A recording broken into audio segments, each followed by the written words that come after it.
अन्नदाता। पग पग पर है संग तुम्हारे अन्नदाता। लहू किसानों का बन के पसीना सींचता है धरती का सीना। मेहनत का तेरी हक दिलवाने, नई तकनीक नई खोज बताने। पशुधन को गुणवान बनाना, पौध सुरक्षा को सिखलाना, खेती के सब गुर समझाने, भारत का सरताज बनाने। आठों पहर है संग तुम्हारे अन्नदाता अन्नदाता।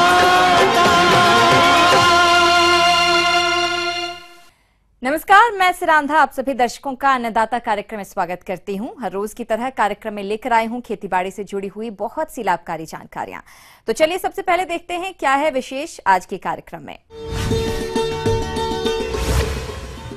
गाजर की अधिक उत्पादन देने वाली किस्में एवं वैज्ञानिक बुआई तकनीक। अजोला की उत्पादन तकनीक एवं इसकी उपयोगिता।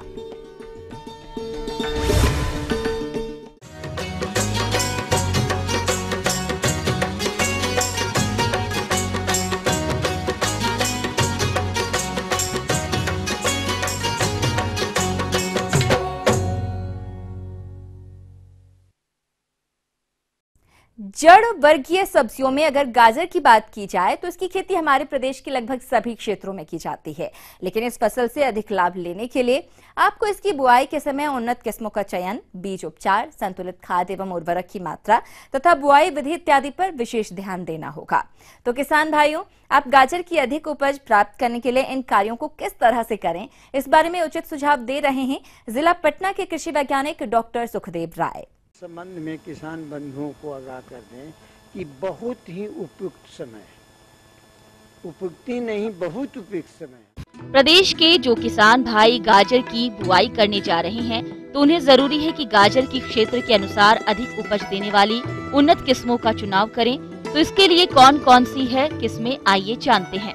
किसानों बंधुओं को वैरायटी के बारे में हम बता दें कि जैसे पूसा मेघालय है, पूसा केसर है, लोकल लाल, लोकल काला, कल्याणपुर येलो, ये सब प्रमुख वैरायटियां हैं। जहां पर अपलैंड है, खाली हो गया है, वहां पर तैयारी करके आगात किस्म का सितंबर अक्टूबर में ले सकते हैं, जिसकी खेती 4 महीना में आपको जनवरी फरवरी में मिल जाएगा और नवंबर तक इसकी बुआई कर सकते हैं। किसान भाइयों, किस्मों के चुनाव के बाद बात आती है खेत के चुनाव एवं तैयारी की। तो इसके लिए बलुई दोमट मिट्टी सर्वोत्तम होती है। जहां तक खेत की तैयारी की बात है तो प्रथम जुताई मिट्टी पलट हल से करें। इसके बाद 2 जुताई देशी हल या कल्टीवेटर से करके पाटा चलाकर खेत को समतल कर लेना चाहिए। क्योंकि जमीन में बैठने वाला है, अंडरग्राउंड जिसको कहते हैं, तो जितनी हल्की या जितनी गहरी मिट्टी हल्की होगी, हल्की एंड गहरी हल्की मिट्टी होगी, उतने ही गाजर का फैलाव, गाजर की उत्पादन उतना ही बढ़ेगा। पहला पॉइंट। तो तैयारी करने में आप डीप प्लॉइंग वगैरह जो मोल्ड वोल्ड प्लाव ये सब से करते हैं उसको लीजिए। बुआई के समय मिट्टी तैयार होने के टाइम में आप कंपोस्ट वगैरह का इलाज कर दें। किसान गाजर की खेती से अधिक पैदावार के लिए कितनी मात्रा में खाद व उर्वरकों का प्रयोग करें, इसकी जानकारी के लिए मिलते हैं। खाद आपको 100 क्विंटल, कंपोस्ट सड़ी हुई खाद की साथ, यदि आजकल वर्मी कंपोस्ट है तो वर्मी कंपोस्ट पर 40 से 50 किलो का व्यवहार जरूर करें और उसको बेल मिक्स करें। दूसरा है कि nitrogen fertiliser, phosphatic fertiliser and potassic fertiliser वो रिक्वायरमेंट के अनुसार आपको देते हैं कि नाइट्रोजन की 1/3 मात्रा आप बुआई के समय में डीएपी फॉर्म में दीजिए या अमोनियम सल्फेट रहे तो और अच्छा है। और बोने की विधि 25 सेंटीमीटर कतार से कतार में बोना है इसको, 25 सेंटीमीटर कतार से कतार और 10 सेंटीमीटर पौधे से पौधे की दूरी रखें। बीज की मात्रा इसको 3 से 4 किलो पर हेक्टेयर, महीन बीज होता है किसान बंधु, इसलिए और कतार से कतार और महीन आपको 10 सेंटीमीटर दिया तो बीज की बुआई बहुत सावधानी पूर्वक 1-2 बीज से ज्यादा नहीं करेगा, नहीं 3.5 से 4 महीना में आपका पौधा ही तैयारी हो जाता है। क्योंकि 3 महीना में तैयारी होने वाली भी किस्में हैं, मगर उतनी आघात वाला किस्म को जल्दी तैयारी हो जाती है। ये थी कुछ उपयोगी जानकारियां। अब लेते हैं एक छोटा सा ब्रेक, जल्द लौटेंगे और कार्यक्रम में आगे है महत्वपूर्ण जानकारियां। बने रहिए हमारे साथ।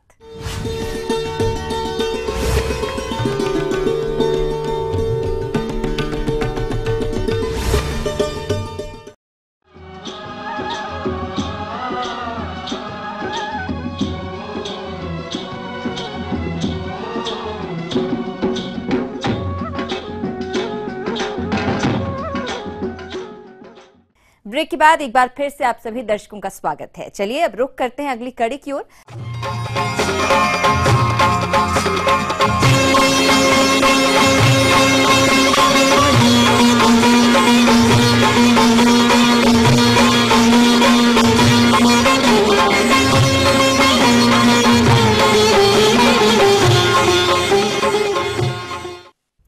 प्रदेश के कई किसान भाई कृषि के साथ दुधारू पशुओं का पालन भी करते हैं, जिनके पालन में 70% खर्च केवल इनके आहार में ही होता है।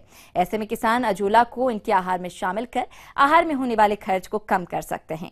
तो किसान भाइयों, आप अजोला का उत्पादन कैसे करें और इसका उपयोग कहां-कहां कर सकते हैं, आइए जानते हैं RAU पूसा जिला समस्तीपुर के कृषि वैज्ञानिक डॉक्टर प्रमोद कुमार से।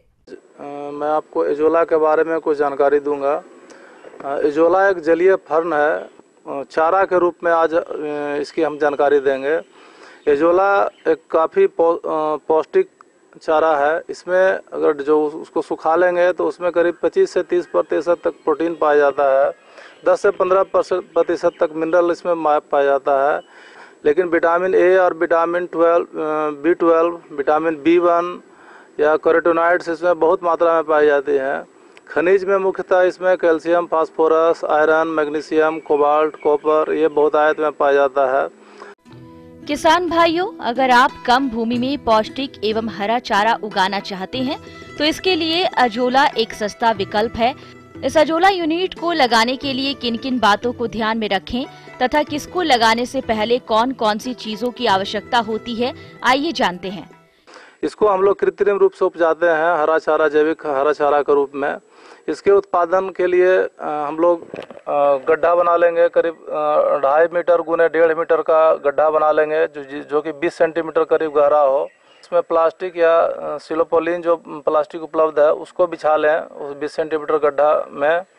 उसके किनारे को चारों तरफ से ईंट से दबा दें ताकि वो प्लास्टिक हिले नहीं। जो गड्ढा बनाया उसमें आधा कम से कम 10 से 12 सेंटीमीटर उसमें पानी डालेंगे। ध्यान रखेंगे कि ये बिल्कुल छायादार या बिल्कुल सनलाइट में, सूरज के प्रकाश में डायरेक्ट नहीं हो, वहाँ थोड़ा छाया और थोड़ा धूप आना चाहिए। उसमें हम सबसे पहले उसमें मिक्सचर बनाने के लिए 10 लीटर पानी लेंगे और उसमें करीब 10 से 15 किलो हम लोग मिट्टी लेंगे जिसको हम अच्छी तरीके से छान लेंगे। 2 से 4 किलोग्राम उसमें गोबर डालेंगे और वर्मी कंपोस्ट भी हम लोग यूज़ कर सकते हैं। 30 ग्राम सिंगल सुपर फास्फेट डालेंगे और उसको अच्छी तरह से मिक्स करके और उस पानी में उसको हम डाल देंगे और इसको करीब हम 7 से 10 दिन तक छोड़ देंगे। और 10 दिन के बाद हम इसमें से सारे गड्ढे में से एक बार नहीं बल्कि प्रत्येक गड्ढे में से करीब आधा अजोला हम निकालेंगे बारी बारी से, ताकि आपको 4 से 5 किलो अजोला प्रतिदिन उपलब्ध हो सके। इसको हम प्रत्येक सप्ताह प्रत्येक गड्ढे का 1/3 पानी निकाल करके उसमें हम फ्रेश वाटर डालेंगे। इसके लिए सबसे उपयुक्त तापमान है करीब 20 से 25 डिग्री सेल्सियस टेम्परेचर रहेगा, तो अजोला का उत्पादन काफ़ी अच्छा होगा। किसान भाइयों, जब आपकी अजोला की यूनिट तैयार हो जाती है तब अजोला को यूनिट से कैसे निकालना चाहिए तथा उसके बाद आप अपने पशुओं को किस प्रकार से खिलाएं, आइए जानते हैं। जब भी चारा उसमें से निकालें तो जानवरों को डायरेक्ट नहीं दें, पहले उसको धो लें। धोने से उसमें उस चारे में जो गोबर की बदबू है वो ख़त्म हो जाएगा और वही पानी, चूँकि उसमें बहुत सारे प्लांटलेट्स अजोला के धुल जाएंगे, तो वो पानी को फेंके नहीं, वापस उसी गड्ढे में डाल दें। 2 किलो चारा अगर प्रतिदिन उपलब्ध करा पाते हैं तो हमको पूरे साल कभी मिनरल मिक्सचर और विटामिन मिक्सचर देने की ज़रूरत नहीं पड़ेगी और इसका कोई साइड इफ़ेक्ट भी नहीं है। तो हम बाकी के जो पशु हैं हमारे, बकरी है, भेड़ हैं, गाय भैंस हैं, खरगोश है, मुर्गी है, उनको भी खिला सकते हैं और उसका उत्पादकता निश्चित रूप से बढ़ जाएगा। आगे और भी हैं कुछ रोचक जानकारियां, पर यहां पर रुकेंगे एक और ब्रेक के लिए। जल्द हाजिर होते हैं।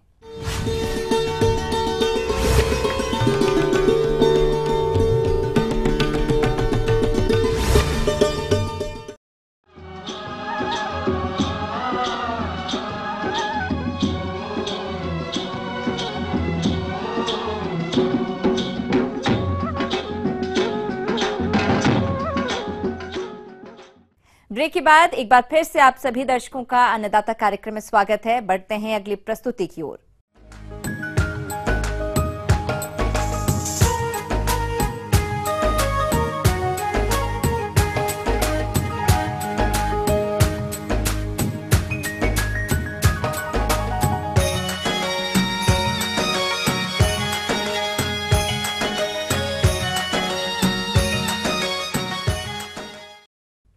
किसान भाइयों, फलों में आप आंवला की उपयोगिता के बारे में तो जानते ही हैं और इसकी बागवानी प्रदेश में बहुत से किसान करते हैं। चूंकि अभी बारिश का मौसम समाप्त हो गया है और आंवले के फल वृक्षों में फल विकसित हो रहे हैं, तो इन फल बागों से अच्छी फलत मिले, इसके लिए बागों का प्रबंधन किस तरह से करना है, इस बारे में जानकारी दे रही हैं एक कृषि की वैज्ञानिका डॉक्टर रश्मि वाजपेयी।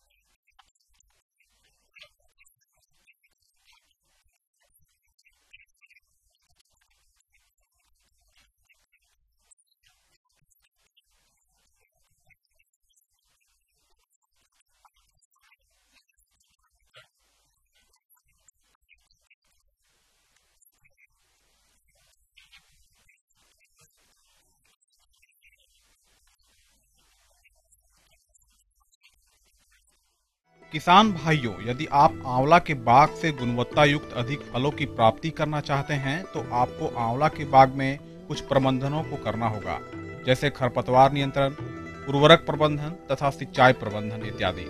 तो आप किस तरह से करें इन कार्यों को, आइए जानते हैं।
किसान भाइयों, आंवला के पौधों में गालमेज कीट का प्रकोप भी होता है।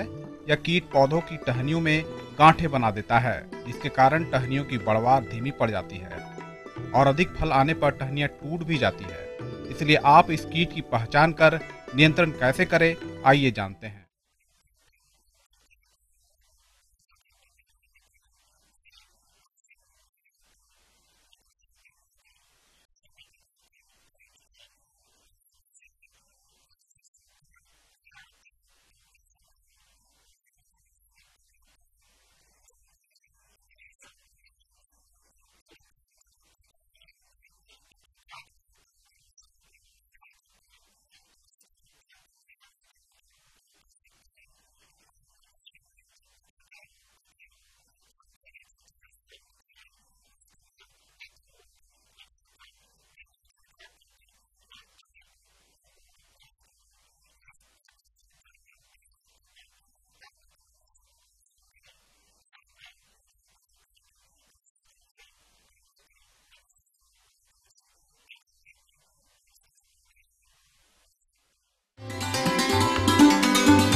जॉन डियर अन्नदाता हेल्पलाइन निशुल्क फोन संपर्क सेवा के माध्यम से आपके द्वारा पूछे गए प्रश्नों में से एक या दो महत्वपूर्ण प्रश्न को हम अपने कार्यक्रम में शामिल करते हैं।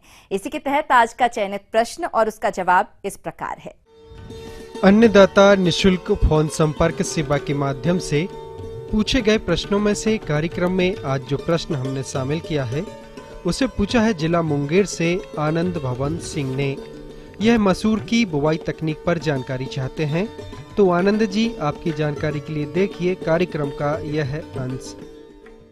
दलहनी फसल है और यह जो है रबी की ऋतु में ही उगाई जाती है, मतलब जब ठंड होती है तभी उगाई जाती है। इसकी बुआई से पूर्व हमें ध्यान देना चाहिए कि जिस खेत का भी हम चयन कर रहे हैं उसमें ज़्यादा खरपतवार ना आते हों। खेत की तैयारी के लिए जो है गहरी जुताई करनी चाहिए। गहरी जुताई के बाद 2-3 हैरोइंग करते हैं, फिर पाटा दे करके खेत को समतल बनाते हैं। हल्की मिट्टी इसकी उपज के लिए उपयुक्त होती है। बहुत भारी मिट्टी जिसमें जल का जमाव हो वो उपयुक्त नहीं होती है। मसूर की फसल से अधिक उत्पादन लेने के लिए जरूरी है कि इसकी नई एवं उन्नत प्रजातियों का चयन कर इसकी खेती की जाए। इसीलिए वैज्ञानिकों के अथक प्रयास से मसूर की विभिन्न उन्नतशील एवं रोग-रोधी प्रजातियां विकसित की जा चुकी हैं। तो अपने प्रदेश के लिए कौन कौन सी प्रजातियां उपयुक्त हैं, आइए जानते हैं।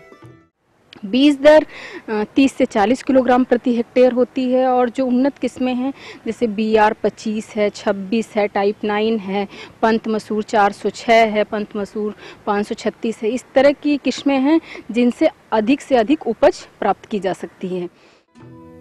बीज सदा विश्वसनीय संस्था से ही खरीदना चाहिए और प्रत्येक तीसरे-चौथे वर्ष अपना बीज बदलते रहना जरूरी है, जिससे दूसरे प्रजातियों के बीजों का मिश्रण के कारण बीजों की गुणवत्ता प्रभावित न हो।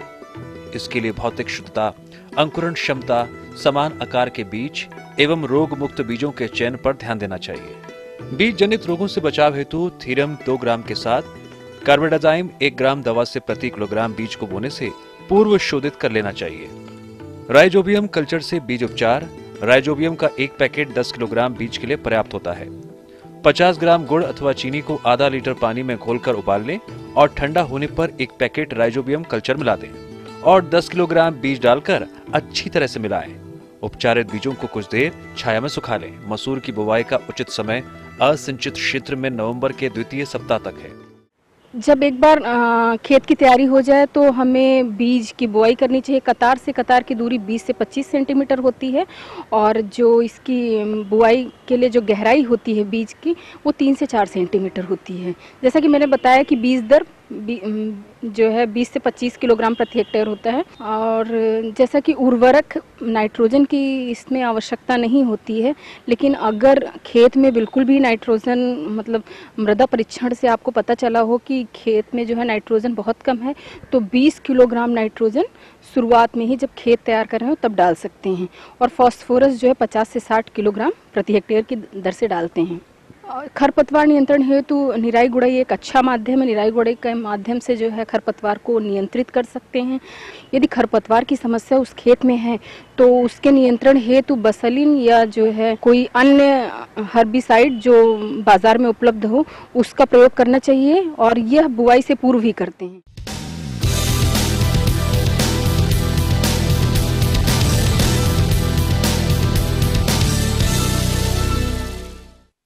राज्य की विभिन्न मंडियों में कृषि उत्पादों के चढ़ते उतरते बाजार भाव की संक्षिप्त जानकारी इस प्रकार है।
अब आइए देखते हैं कल दिखाए जाने वाले कार्यक्रम की मुख्य झलकियां।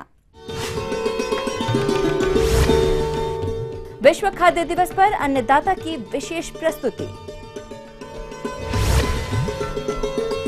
स्वस्थ पौध के लिए कैसे डालें रबी मौसम में उगाई जाने वाली सब्जियों का बिचड़ा। हमें उम्मीद करते हैं कि आज का कार्यक्रम आप सभी दर्शकों के लिए उपयोगी रहा होगा। किसान भाइयों, अन्नदाता आपकी सेवा के लिए संकल्परत है। कृषि संबंधित समस्या एवं सुझावों के लिए आप हमें इस पते पर संपर्क कर सकते हैं। प्रोड्यूसर अन्नदाता ETV Bihar Jharkhand, Ramoji film city Hyderabad 501512।